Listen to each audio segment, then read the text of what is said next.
हाँ तो प्यारे बच्चों नमस्कार, कैसे हैं आप सब। उम्मीद करता हूँ बहुत अच्छे होंगे, स्वस्थ होंगे, मस्त होंगे। दोस्तों आज की इस बेहतरीन सी क्लास में हम लोग 5 मिनट, मात्र 5 मिनट में ही 5 से अधिक प्रश्न यानी कि 5 से अधिक नंबर के प्रश्नों को हम लोग देखने वाले हैं भाई। यह बहुत महत्वपूर्ण है जो यहाँ पर बोर्ड पर लिखा हुआ है। आप लोग वीडियो को स्किप करके निकल मत जाइएगा, आप लोग एकदम अंत तक बने रहें। देखिए, यदि आप इस वीडियो में अंत तक बने रहे तो मान लीजिए आपका 5 से 6 नंबर आपका हो गया। करने का मतलब आपका अपना 5 से 6 नंबर हो गया। तो यहाँ पर देखिए आप लोग, देखिए जैसे कि आपके कहानी के जो आपका गद्य मतलब एक हिंदी का बुक है वो दो है। एक है आपका गोधली और एक है आपका पार्ट 2 में है आपका, समझ गए ना। तो वो जो है उसमें से जो यहाँ पर प्रश्न जो महत्वपूर्ण है उसको मैं बताने वाला हूँ। इससे प्रश्न आता ही है, यह लेकर चलना है कि ऐसे प्रश्न आता है। तो यहाँ पर ट्रिकली हम लोग याद करने वाले हैं सबका लेखक, समझ गए ना। ट्रिक से एकदम लेखक का नाम याद करेंगे मेरे भाई। मात्र 5 मिनट के अंदर आप लोगों को एकदम अच्छे से 5 से 6 नंबर दिलवा सकता है यह वीडियो। देखिए कहानी कहानी यहाँ पर जो दिया वो उसको भाषा भी हमने लिख लिया और लेखक का नाम लिख लिया और डिटेल है उसको लिख लिया।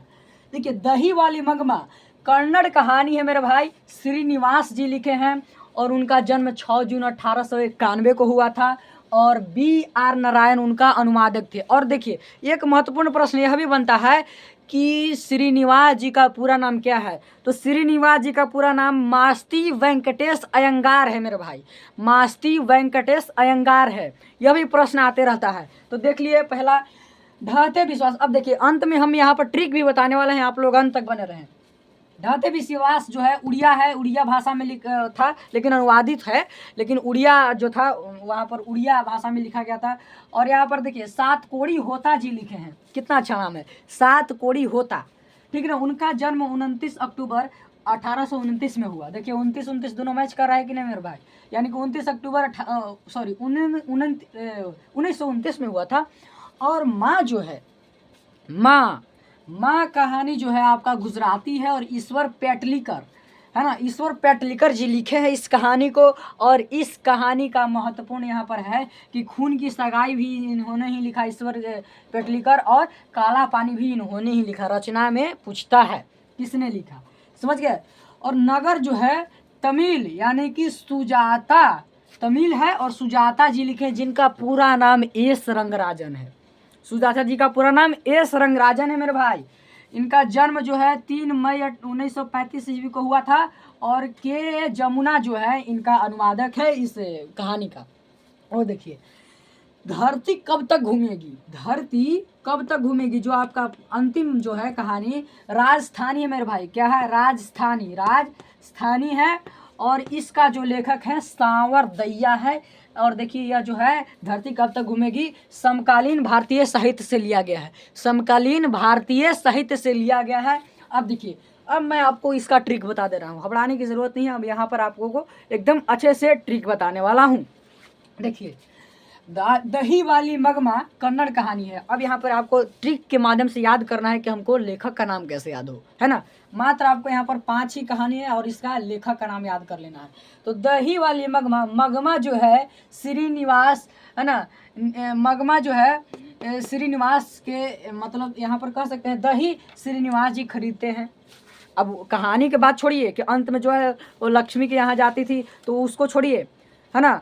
तो यहाँ पर मैं जो ट्रिक बता रहा हूँ यहाँ पर देखिए, यानी कि जो है दही जो है श्रीनिवास जी के ही यहाँ है, इस प्रकार से याद कीजिए। दही जो है श्रीनिवास जी के यहाँ है। और ढहते विश्वास है ना, ढहते विश्वास जो है 7 बार विश्वास ढह गया, याद करना है 7 बार विश्वास ढह गया, है ना, 7 बार विश्वास ढह गया। माँ ईश्वर है, माँ ईश्वर है प्यारे बच्चों, माँ ईश्वर है। और नगर, नगर तमिल, तमिल जो है आपका, इसको थोड़ा सा आप लोग ध्यान में रखिएगा। और लेखक का नाम देखिए।